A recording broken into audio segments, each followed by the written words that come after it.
Nomor 4, identifikasi apakah reaksi berikut mengalami reaksi redoks atau tidak.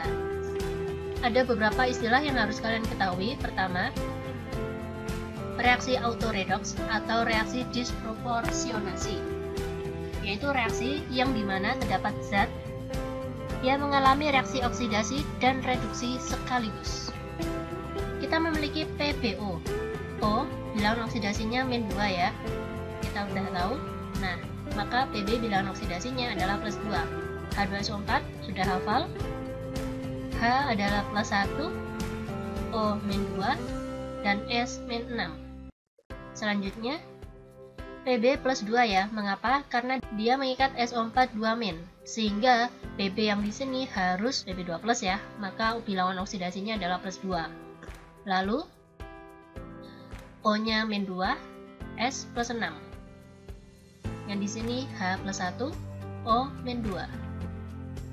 Ag +1, mengapa? Karena Ag berikatan dengan NO3-, sehingga Ag harus Ag+, sehingga bilangan oksidasinya adalah +1.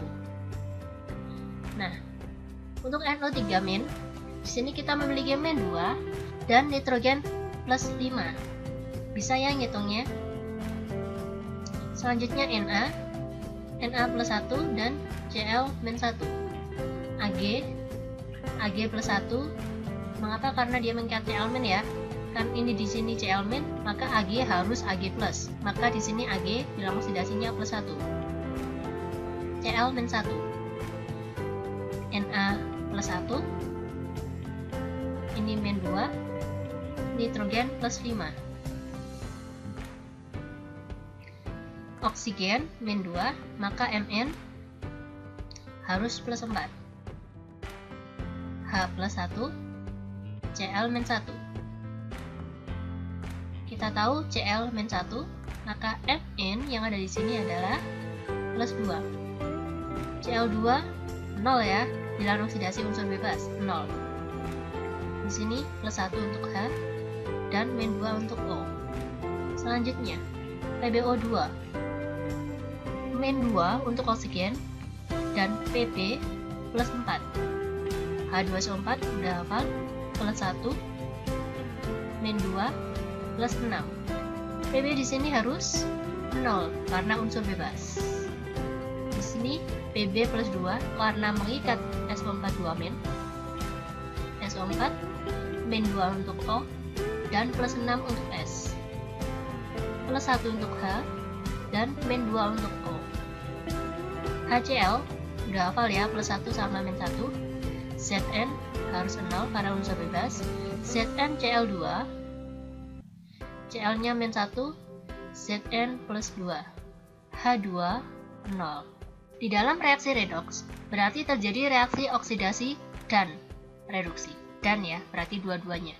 Kita bisa memiliki beberapa alternatif. Yang pertama, reaksi redoks yang biasa. Reaksi oksidasi dan reduksi terjadi pada zat yang berbeda. Itu adalah reaksi redoks yang biasanya kita bahas, atau yang biasanya ditanyakan di dalam berbagai soal. Namun, ada kalanya ada soal yang menanyakan mengenai reaksi autoredoks, yaitu reaksi yang terdapat zat yang mengalami reaksi oksidasi dan reduksi sekaligus.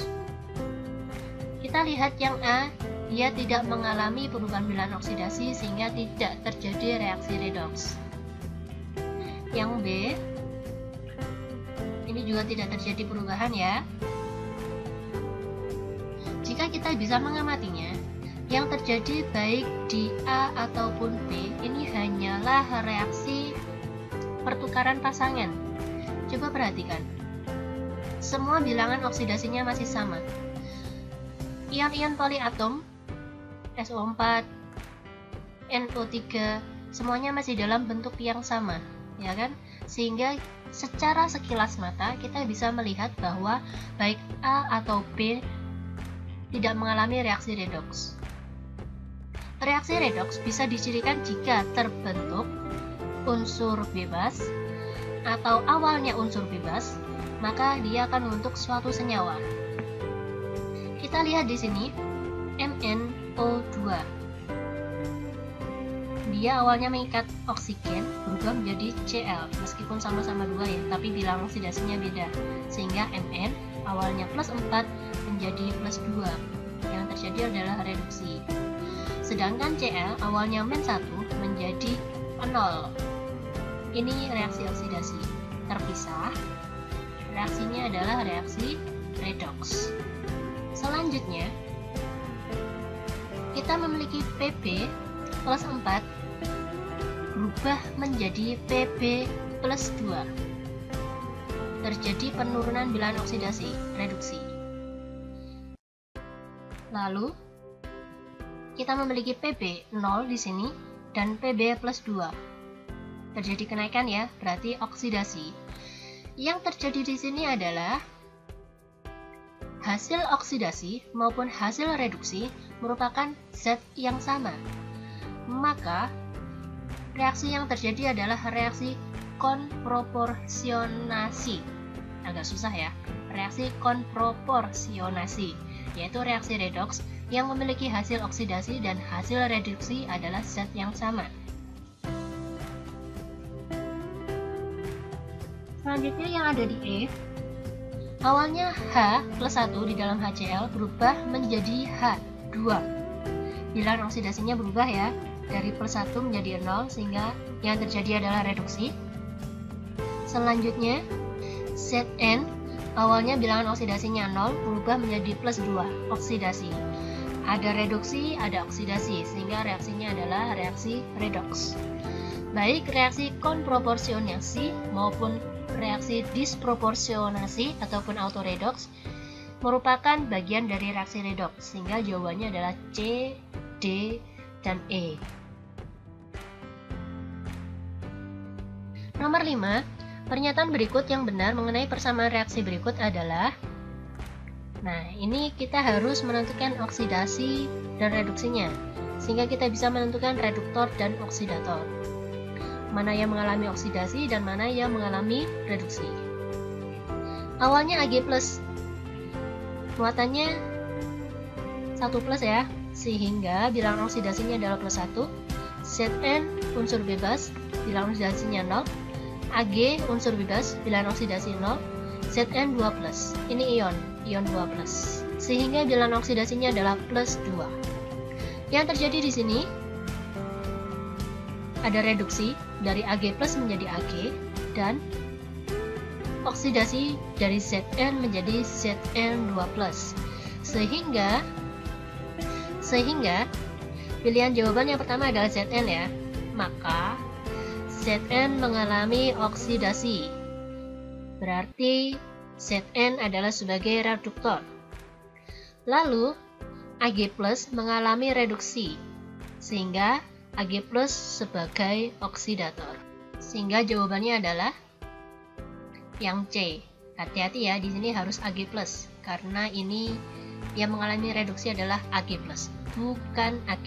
Ag adalah hasil dari reduksi, Zn2+ adalah hasil dari oksidasi. Nomor 6, zat yang berperan sebagai oksidator dalam reaksi berikut adalah oksidator ya, berarti nanti kita akan mencari zat yang mengalami reduksi. Kita tentukan bilangan oksidasinya. Yang pertama, MnO2,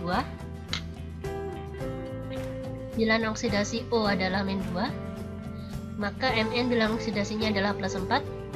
H2SO4 udah hafal ya, ini plus 1, -2 dan plus 6. NaCl, Na plus 1 dan Cl adalah -1. MnSO4, S-nya ini tetap SO4 kan ya, berarti S-nya tetap plus 6, O-nya -2, dan Mn-nya plus 2. Na2SO4, ini plus 1, lalu -2 dan plus 6. 2H2O, ini plus 1 dan -2. Yang di sini adalah 0. Reaksi yang terjadi adalah dari Mn plus 4 menjadi plus 2, dia mengalami reduksi. Oke ya, cocok ya, oksidator mengalami reduksi, sehingga yang berperan sebagai oksidator di sini adalah MnO2. Nomor 7, reaksi Cl2 plus H2O menjadi HCl plus HOCl merupakan reaksi autoredox. Masih ingat ya reaksi autoredox? Yaitu reaksi yang terdapat zat yang mengalami reaksi oksidasi dan reduksi sekaligus. Maka kita harus menentukan bilangan oksidasinya terlebih dahulu. Kita tulis Cl2H2O, HCl menjadi HOCl. Bilangan oksidasi Cl karena dia unsur bebas, maka dia harus 0. H2O di sini ada plus 1 dan min 2. HCl plus 1 dan min 1. Ini plus 1, min 2, dan plus 1. Hati-hati ya, di dalam HOCl yang kita ketahui bilangan oksidasinya adalah H dan O. Sehingga yang kita tuliskan pertama adalah H plus 1, O min 2. Cl-nya akan menyesuaikan agar bilangan oksidasi H, O, dan Cl sama dengan 0. Oke, kita lihat apakah ada kenaikan ataupun penurunan bilangan oksidasi. Yang pertama, dari Cl2 0 ke Cl min 1 terjadi reduksi. Lalu dari Cl2 ke HOCl, Cl di sini plus 1 oksidasi. Sehingga di dalam reaksi ini Cl2 mengalami reduksi dan oksidasi sekaligus. Inilah yang dimaksud dengan reaksi autoredox atau reaksi disproporsionasi. Berarti pernyataan pertama benar ya. Yang kedua, Cl2 bertindak sebagai oksidator dan reduktor. Benar. Pernyataan pertama benar, pernyataan kedua juga benar. Keduanya memiliki sebab dan akibat. Baik nanti jika ada kalimat Cl2 bertindak sebagai oksidator dan reduktor, atau Cl2 mengalami reaksi oksidasi dan reduksi, itu kedua-duanya sama-sama benar ya. Berarti jawabannya adalah A. Sampai di sini dulu materinya. Jangan lupa ikuti kita di Belajar Kimia Itu Mudah. Ciao.